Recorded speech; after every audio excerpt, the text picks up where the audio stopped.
கல்முனை வடக்கு ஆதார வைத்தியசாலையின் ஹிஜாப் பிரச்சினை தொடர்பிலான சர்ச்சை கடந்த 2 வாரங்களாக நீடித்தது. அதன் காரணமாக இந்த ஹிஜாப் பிரச்சினைக்கான காரணம் என்ன? இதற்கு என்ன தீர்வு என்ற விடயம் சம்பந்தமாக நாங்கள் சற்று விரிவாக ஆராய வேண்டும். இது சற்று சென்சிட்டிவான விடயம். அதேபோன்று தமிழ் முஸ்லிம் உறவுகளை பாதிக்காத வகையில் நாங்கள் அனைவரும் செயற்பட வேண்டும்.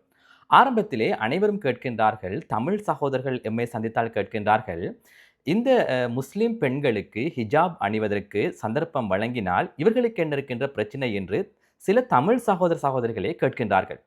அதே போன்று முஸ்லிம் சகோதரிகள் கேட்கின்ற விடயம்தான் இது ஒரு ஹிஜாப் தொடர்பிலான விடயம். அதாவது அவர்கள் முகத்தை மூட அல்ல, தலையை மூடுவதற்கான ஒரு உரிமையைத்தான் கேட்கின்றார்கள். இது இவர்களுக்கு என்ன பிரச்சனை, இதில் என்ன பிரச்சனை இருக்கிறது என்று முஸ்லிம் சகோதரிகளும் கேட்கின்றார்கள். அதே போன்று இந்த விடயம் சம்பந்தப்பட்ட விடயத்திலே வைத்தியசாலைக்கு வருகின்ற நோயாளர்களுக்கும் எவ்வித பிரச்சனையும் இல்லை. அவர்களுக்கும் இந்த ஊழியர்கள் ஹிஜாப் அணிந்திருப்பதனால் எவ்வித சிக்கலும் ஏற்பட போவதில்லை. அவ்வாறாக இருந்தால் இந்த பிரச்சினை யாருக்கு என்பதுதான் மிக முக்கியமான பிரச்சினை. இதனைத்தான் நாங்கள் கண்டறிய வேண்டும். ஆகவே இந்த விடயம் சம்பந்தமாக ஆராய்வதற்கு முன்னர் நான் இந்த கல்முனை வடக்கு ஆதார வைத்தியசாலையின் வரலாற்றை சற்று தேடி பார்த்தேன். கல்முனை வடக்கு ஆதார வைத்தியசாலை ஐக்கிய தேசிய கட்சியின் பாராளுமன்ற உறுப்பினராக இருந்த MS காரியப்பர் அவர்களின் தான் அந்த வைத்தியசாலைக்கான ஆரம்ப கட்ட பணிகள் இடம்பெற்றிருக்கின்றன. அதன் பின்னர் அந்த வைத்தியசாலையை அந்த காலத்திலே தமிழ் முஸ்லிம் மக்கள் அனைவரும் பயன்படுத்தியிருக்கின்றார்கள். இப்போதும் கல்முனை வடக்கு ஆதார வைத்தியசாலைக்கு தமிழ் முஸ்லிம் மக்கள் செல்கின்றார்கள். அதே போன்று அஷ்ரஃப் ஞாபகார்த்த வைத்தியசாலைக்கும் தமிழ் முஸ்லிம் மக்கள் செல்கின்றார்கள். அதிலே எந்த பிரச்சனையும் இல்லை. ஆனால் கல்முனை வடக்கு ஆதார வைத்தியசாலையிலே இவ்வாறாக செயற்பாடுகள் இடம்பெற்றுக் கொண்டிருந்த சந்தர்ப்பத்திலே யுத்த காலத்திலே முஸ்லிம் மக்கள் அந்த வைத்தியசாலைக்கு செல்வதை சற்று குறைத்திருக்கின்றார்கள். அதனை விடுத்து எவ்விதமான பிரச்சனையும் அங்கு இருக்கவில்லை. தற்போதும் கூட கல்முனை வடக்கு ஆதார வைத்தியசாலையில் பிறந்த பலரும் இருக்கிற இந்த வீடியோ சிலவரை நீங்கள் பார்த்து கொண்டிருக்கலாம். நீங்கள் அந்த கல்முனை வடக்கு ஆதார வைத்தியசாலையில் பிறந்திருக்கலாம். ஆகவே இந்த சந்தர்ப்பத்தில் தான் இந்த கல்முனை வடக்கு ஆதார வைத்தியசாலை சம்பந்தப்பட்ட விடயத்தில் நமக்கு தெரியும், சிலருக்கு ஒரு சந்தேகம் இருக்கும், ஏன் இவ்வாறு தமிழ் முஸ்லிம் என்ற விடயம் சம்பந்தமாக பேசப்படுவதாக. அவ்வாறு இல்லை. அங்கு சில பகுதிகளிலே தமிழ் மக்கள் செறிவாக வாழ்கின்றார்கள், சில பகுதிகளில் முஸ்லிம் மக்கள் செறிவாக வாழ்கின்றார்கள். இவர்கள் அனைவரும் ஒற்றுமையாகத்தான் இருக்கின்றார்கள். இந்த வேளையிலே கல்முனை வடக்கு ஆதார வைத்தியசாலையினுடைய தரத்தை உயர்த்த வேண்டும் என்று மறைந்த MHM அஷ்ரஃப் தலைவர் அவர்கள் அதற்கான பணிகளை முன்னெடுக்க சென்ற வேளையிலும் அதற்கும் சில ஆதரவுகள் கிடைக்கவில்லை, அதற்கான ஒத்துழைப்புகளும் கிடைக்கவில்லை. அதன் காரணமாகத்தான் மர்ஹூம் அஷ்ரஃப் அவர்கள் அஷ்ரஃப் மகப்பேற்று மனையை கல்முனையிலே உருவாக்கியிருக்கின்றார். அதன் காரணமாக 1988ஆம் ஆண்டு கல்முனை மகப்பேற்று மனையாக காணப்பட்ட அந்த வைத்தியசாலையை அஷ்ரஃப் ஞாபகார்த்த வைத்தியசாலையாக மாற்றுவதற்கான முயற்சியிலே தலைவர் மர்ஹூம் MHM அஷ்ரஃப் நடவடிக்கைகளை முன்னெடுத்திருந்தார். இதன் ஆரம்ப கட்ட நிகழ்வு மிகவும் பிரமாண்டமான முறையில் இடம்பெற்றிருக்கின்றது. அன்று இந்த ஆரம்பகட்ட நிகழ்விலே கலந்து கொண்டிருக்கின்றார் ரணசிங்க பிரேமதாச. அவர் ஜனாதிபதி வேட்பாளராக இருந்திருக்கின்றார். அந்த வேளையில் ரணசிங்க பிரேமதாச அவ்விடத்துக்கு சென்று ஆற்றிய உரை தொடர்பில் இன்னும் பரவலாக பேசப்படுகின்றது. அந்த இடத்தில் தான் ரணசிங்க பிரேமதாச ஜனசவிய தொடர்பிலே நாட்டு மக்களுக்கு உரையாற்றிருக்கின்றார். ஜனசவிய திட்டத்தை ஆரம்பிக்க உள்ளதாக அவர் அங்கே உரையாற்றிருக்கின்றார். அதே போன்று இந்திய இராணுவ படையை நாட்டிலிருந்து வெளியேற்றுவது தொடர்பிலான அறிவிப்பையும் அங்கிருந்தான் அவர் ஆற்றியிருக்கின்றார் அந்த ஆரம்ப நிகழ்விலே. இந்த சந்தர்ப்பத்தில் இவ்வாறு தான் அஷ்ரஃப் ஞாபகார்த்த வைத்தியசாலை உருவாக்கப்படுகின்றது. ஆகவே இப்போதும் கூட கல்முனை வடக்கு ஆதார வைத்தியசாலை இருக்கின்றது. அதே போன்று கல்முனையிலே அஷ்ரஃப் ஞாபகார்த்த வைத்தியசாலைகள் இருக்கின்றன.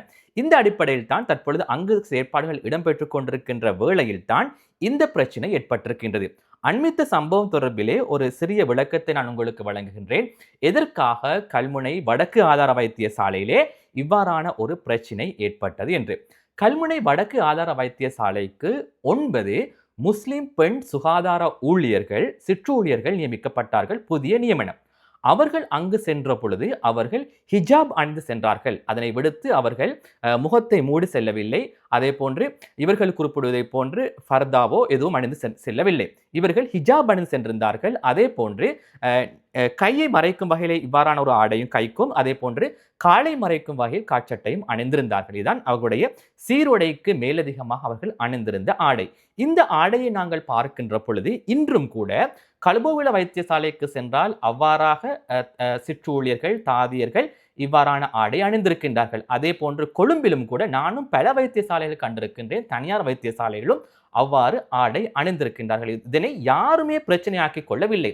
கல்முனை வடக்கு ஆதார வைத்தியசாலையில் மாத்திரம் ஏன் இவ்வாறான ஒரு பிரச்சனை ஏற்பட்டு என்பதுதான் இங்கு இருக்கின்ற மிகப்பெரிய பிரச்சனை.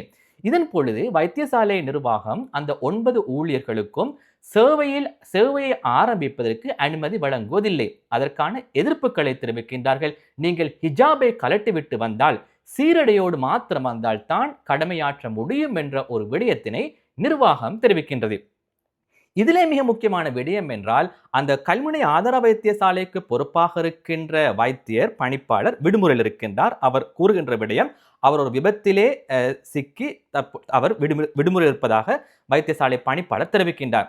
வைத்தியசாலை பணிப்பாளர் விடுமுறையில் இருக்கும் பொழுதுதான் வைத்தியசாலையில் இவ்வளவு அனைத்து பிரச்சனைகளும் ஏற்படுகின்றது. அவ்வாறாக வைத்தியசாலை பணிப்பாளரிடம் கேட்கின்ற பொழுது தனக்கும் அதற்கும் சம்பந்தம் இல்லை என்றுதான் தனிப்பட்ட முறையில் எனக்கும் கூட பல தடவைகள் அவர் கூறியிருந்தார்.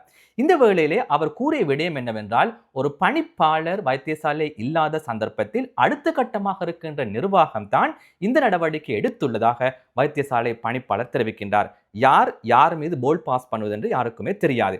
இவ்வாறாக இருக்கின்ற பொழுதுதான் இந்த பிரச்சினை நாளுக்கு நாள் உக்கிரமடைந்து கொண்டே செல்கின்றது.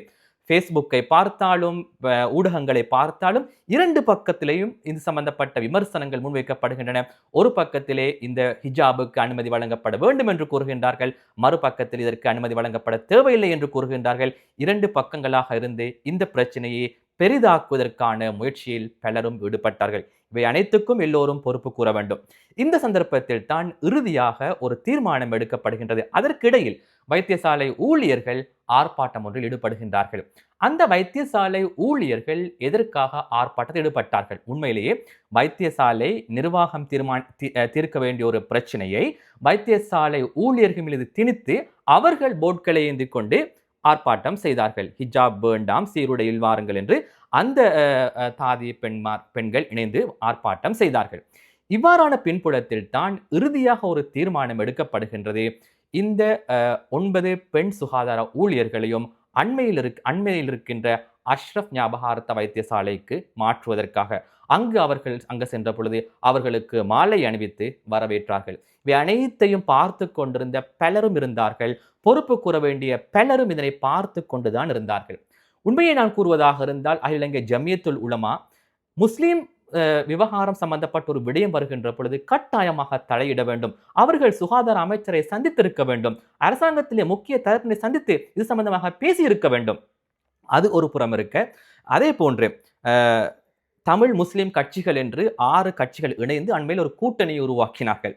அவர்கள் ஆரம்பிக்கும் போது குறிப்பிட்ட விடயம்தான், தமிழ் முஸ்லிம் மக்களுடைய பிரச்சனைகளை தீர்ப்பதற்காகத்தான் இந்த கூட்டணி உருவாக்கப்பட்டதாக. நான் நினைக்கின்றேன் அவர்களும் இந்த விடயத்திலே ஆரம்பத்திலே தலையிட்டிருக்க வேண்டும். 6 கட்சிகளும் இணைந்திருக்க வேண்டும், இணைந்து பேசியிருக்க வேண்டும். இதற்கு இவ்வாறாக ஆர்ப்பாட்டம் செய்வதற்கு முன்னர், தமிழ் முஸ்லிம் மக்கள் மத்தியிலே இவ்வாறான வேற்று கருத்துக்கள் செல்வதற்கு முன்னர் அவர்கள் ஒரே மேசையில் அமர்ந்திருக்கலாம், அமர்ந்து தொடர்பில் பேசியிருக்கலாம். ஆனால் இவர்கள் அதனை செய்யாமல் துரதிருஷ்டவசமாக நேற்று பாராளுமன்றத்திலே 2 தரப்பாக பிரிந்து கொண்டு அவர்கள் கருத்துக்களை வெளியிட்டிருந்தார்கள். அது சம்பந்தமாக நாங்கள் பேசுவோம். அதற்கு முன்னர் அரசாங்கத்தினுடைய நிலைப்பாடு எவ்வாறாக இருந்தது? அமைச்சரவை பேச்சாளர் டாக்டர் நலிந்த ஜெயதிச அவர்தான் சுகாதார அமைச்சர். இந்த பிரச்சினை படிப்படியாக அதிகரித்து வருகின்ற பொழுது ஆரம்பத்திலே நடைபெற்ற அமைச்சரவை கூட்டத்திலே அமைச்சரிடம் ஊடகர்கள் வினவுகின்றார்கள், இவ்வாறான ஒரு பிரச்சனை இருக்கின்றது, அதற்கான தீர்வு என்ன என்று. அதுவரைக்கும் அமைச்சர் தெரிந்திருக்கவில்லை இவ்வாறான ஒரு பிரச்சனை இருப்பதாக. நான் இன்று அலுவலகத்திலிருந்து வரும் வரைக்கும் தனக்கு அது சம்பந்தமாக தெரியாது என்று சுகாதார அமைச்சர் குறிப்பிட்டார். அதற்கு பின்னர் தான் அது சம்பந்தமான இன்னும் இந்த பிரச்சனை அதிகரிக்கின்ற பொழுதுதான் இது சம்பந்தமாக அவர்கள் கவனம் செலுத்த ஆரம்பித்தார்கள். ஆனால் என்னுடைய கருத்து, முஸ்லிம் பாராளுமன்ற உறுப்பினர்கள் ஆளும் கட்சியிலும் இருக்கின்றார்கள், எதிர்கட்சியிலும் இருக்கின்றார்கள். அவர்கள் அந்த விடயம் சம்பந்தமாக அன்றைய தினமே சுகாதார அமைச்சரை சந்தித்து பேசியிருக்கலாம். ஆனால் இவ்வளவு பிரச்சனை அதிகரித்த பின்னர் தான் இவர்கள் பேச்சுவார்த்தைக்காக உட்கார்ந்தார்கள். இது இவ்வாறாக இருக்கும் பொழுது அரசாங்கத்தினுடைய தெளிவற்ற ஒரு நிலைப்பாடு எமக்கு புரிந்தது. அரசாங்கம் செய்கின்ற செயற்பாடுகள் தொடர்பிலே ஊழல் மோசடிகளை தடுக்கும் செயற்பாடுகள், போதைப் பொருளை ஒழிக்கும் செயற்பாடுகள் உள்ளிட்ட பல விடயங்கள் தொடர்பில் நாங்கள் அரசாங்கத்துக்கு அவர்களுடைய விடயங்களை நாங்கள் ஆதரிக்கின்றோம். கட்டாயமாக நாடு முன்னோக்கி செல்ல அதனை அவர்கள் கட்டாயமாக செய்ய வேண்டும். இவ்வளவு காலமும் நாட்டிலே மேற்கொள்ளாத பல முக்கியமான விடயங்களை அரசாங்கம் மேற்கொள்கின்றது. அதனை நாங்கள் வரவேற்கின்றோம். ஆனால் இந்த விடயத்தில் அரசாங்கம் ஒரு தெளிவான பதிலை வழங்கவில்லை. திரும்ப திரும்ப கேட்கின்ற பொழுது அமைச்சர் நலிந்த ஜெயதிஸ அதனை ஏதோ ஒன்றை மூடி மறைப்பது போன்றுதான் பேசுகின்றார். ஆரம்பத்திலே ஒரு விடயத்தை குறிப்பிட்டார். ஒரு சுற்று நிருபத்தை நாங்கள் அனைவரும் இணைந்து செய்தால் இது சம்பந்தப்பட்ட ஒரு தீர்மானத்தை எடுக்க முடியும் என்று கூறுகின்றார். அதாவது அமைச்சர் நலிந்த ஜெயதிஸ கூறுகின்றார், இவ்வாறாக ஹிஜாப் அணிவதற்கான ஒரு சுற்று நிருபம் இல்லை என்பதனைத்தான் மறைமுகமாக அமைச்சர் கூறுகின்றார். சுற்று நிருபம் சம்பந்தமாக நான் பேச விரும்பவில்லை. அது ஒரு சர்ச்சையான விடயம். அதாவது 2019ஆம் ஆண்டு ஒரு சுற்று நிருபம் வந்தது என்றும் அதன் பின்னர் 2020ஆம் ஆண்டு அது ரத்து செய்யப்பட்டதாகவும் பல்வேறு விடயங்கள் பேசப்படுகின்றது. அதே போன்று யூனிஃபார்ம் என்பது வேறு, அதே போன்று ட்ரெஸ் கோட் என்பது வேறு. வைத்தியர் டாக்டர்ஸ்மாருக்கு இருப்பது ட்ரெஸ் கோட். அவர்கள் நினைத்தவாறு அணிய முடியாது. ஆனால் அவர்களுக்கு ட்ரெஸ் கோட் இருக்கின்றது. அது யூனிஃபார்ம் என்றால் சீருடை என்றால் அதே தான் அணிய வேண்டும் என்ற பல சுற்று நிருபங்கள் இருக்கின்றன. என்றாலும் அரசாங்கம் தெளிவாக ஒரு விடயத்தை கூற வேண்டும். ஒன்றோ இதற்கான ஒரு சுற்று நிருபம் இல்லை, ஆகவே இவர்களுக்கு அணிய முடியாது, அல்லது சுற்று நிருபம் இருக்கின்றது, அணிய முடியும். இரண்டுமே இல்லாமல் அரசாங்கம் வேடிக்கை பார்த்து கொண்டிருந்தது. ஆனால் பிரச்சினை நாளுக்கு நாள் அதிகரித்துக் கொண்டே சென்றது.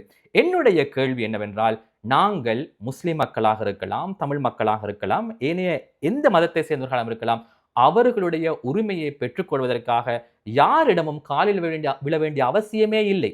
அவர்களுக்கான உரிமை இருக்கின்றது. அந்த உரிமையை பெற்றுக்கொள்கின்ற உரிமை அது தமிழ் மக்களுக்கும் இருக்கின்றது, முஸ்லிம் மக்களுக்கும் இருக்கின்றது, கிறிஸ்தவ மக்களுக்கும் இருக்கின்றது, பௌத்த மக்களுக்கும் இருக்கின்றது. அந்த உரிமையை பெற்றுக்கொள்வதற்காக யாரிடமும் காலில் விழ வேண்டிய அவசியம் இல்லை. ஆனால் கடந்த சில நாட்களாக பார்க்கின்ற பொழுது முஸ்லிம் பிரதிநிதிகள் கேட்கின்றார்கள், எமக்கு இதற்கான அனுமதியை வழங்குமாறு. அதற்கான எந்த பதிலும் இல்லை. பதில் இல்லாதது மாத்திரமல்ல, அரசாங்கம் ஒரு தெளிவான பதிலையே வழங்கவில்லை. நேற்று காலையில் கூட அமைச்சர் பாராளுமன்றத்திலே கதைக்கின்ற போது கூறுகின்றார், நான் இதற்கு 2-3 தடவைகள் பதில் வழங்கிவிட்டேன், மாலை வேளையிலும் பதில் வழங்க வேண்டி ஏற்படுமா என்று அமைச்சரும் கூட அதிலே கலைத்து விட்டார். அவ்வாறு அல்ல, ஒரு தெளிவான பதிலை வழங்க வேண்டும். ஏனென்றால் அரசாங்கம் அச்சப்படுகின்றது. நாங்கள் இதற்கு அனுமதி வழங்கிவிட்டால் சிங்கள மக்கள் இதற்கு போர்க்கொடி எடுக்குமோ என்று பயந்து விட்டார்கள். முன்னர் அரசாங்கம் முன்னைய அரசாங்கங்களை போன்று இந்த அரசாங்கம் அச்சப்படுகின்றது. அவ்வாறு அச்சப்பட வேண்டிய அவசியம் இல்லை. ஏனென்றால் இவர்கள் முகத்தை மூடிக்கொண்டு வருவதற்கு கேட்கவில்லை. அதே போன்று ஒரு ஹிஜாப் அணிவதனால் நோயாளர்களுக்கு நோய் அதிகரிக்கும் என்று இல்லை. பிரச்சனை எந்த பிரச்சனையும் இல்லை. யாருக்கும் பிரச்சனை இல்லை என்றால் யாருக்குத்தான் இதிலே பிரச்சனை இருக்கின்றது என்ற விடயம் சம்பந்தமாகத்தான் பேச வேண்டும். ஆனால் அரசாங்கம் தெளிவான ஒரு பதிலை வழங்கியிருந்தால் இந்த பிரச்சனை இவ்வளவு தூரம் சென்றிருக்காது. அதே போன்று அப்படியே தேவை என்று சொன்னால் சரி, சர்க்குலர் ஒன்று அதற்கு இல்லை என்றால் ஏன் சர்க்குலர் ஒன்றை செய்ய முடியாது? 24 மணித்தியாலத்துக்குள் ஒரு சர்க்குலரை வெளியிடலாம். ஒரு 2 நாட்களில் சர்க்குலரை வெளியிடலாம். அதனை அரசாங்கம் செய்யவில்லை. அதற்கு மாறாக நாங்கள் இது சம்பந்தமாக பேசுவோம். அதுவும் ஒரு ஹிண்ட் அடிக்கிறார். தற்போது தமிழ் முஸ்லிம் கட்சிகள் ஒன்றிணைந்திருக்கின்றீர்கள், முடியுமானால் ஒரு மேசையிலே அமர்ந்து இதற்கான ஒரு தீர்வை பெற்று எமக்கு கூறுங்கள் என்று ஒரு பொறுப்பு வாய்ந்த அரசாங்கம் அவ்வாறு கூற வேண்டிய அவசியம் இல்லை. அவ்வாறு கூறக்கூடாது. மக்கள் நம்பி இருக்கின்றார்கள். நாங்கள் அரசாங்கத்தை வீழ்த்துவதற்காக பேசவில்லை. ஆனால் எந்த ஒரு சந்தர்ப்பத்திலும் சரியான தீர்மானம் எடுக்க வேண்டிய பாரிய பொறுப்பு அரசாங்கத்துக்கு இருக்கின்றது. அதனை விடுத்து நாளை இந்த பிரச்சனை அதிகரித்து நாளை கொழும்பிலும் ஏனைய பகுதிகளிலும் இந்த வைத்தியசாலையில் பணியாற்றுகின்ற ஊழியர்களுக்கு எதிராக ஆர்ப்பாட்டங்கள் செய்ய ஆரம்பித்தால் யார் பொறுப்பு கூறுவது? ஆகவே பொறுப்பு வாய்ந்த அதிகாரிகள் அனைவரும் மௌனமாக இருந்துவிட்டு கடைசியிலே நேற்று பாராளுமன்றத்திலே வாத பிரதிவாதம் கேட்கும் பொழுதே மிகவும் கவலையாக இருந்தது. ஆவேசத்தோடு தமிழ் பாராளுமன்ற உறுப்பினர்கள் கதைக்கின்றார்கள், ஆவேசத்தோடு முஸ்லிம் பாராளுமன்ற உறுப்பினர்கள் கதைக்கின்றார்கள். எதற்குமே பதில் வழங்க முடியாத அரசாங்கம் இடையிலே தடுமாறுகின்றது. நான் கண்டேன் சிலர் இவ்வாறு ஏன் கதைக்கின்ற ஒரு சந்தேகம் எனக்கு எழுந்தது. உண்மையிலே இந்த நிலைமையை உருவாக்கியதற்கான மிக முக்கியமான காரணம் அரசாங்கம் ஒரு சரியான பதிலை வழங்காமையின் காரணமாகத்தான். ஆகவே நான் கூறுகின்றேன், இன்றும் கூட தமிழ் முஸ்லிம் உறவுகளிலே எவ்வித பிரச்சனையும் இல்லை. ஒரு சிலருடைய செயற்பாடுகளை தவிர்த்து அவர்கள்தான் இந்த பிரச்சனையை பெரிதாக்க வேண்டும் என்ற தேவை இருக்கின்றது.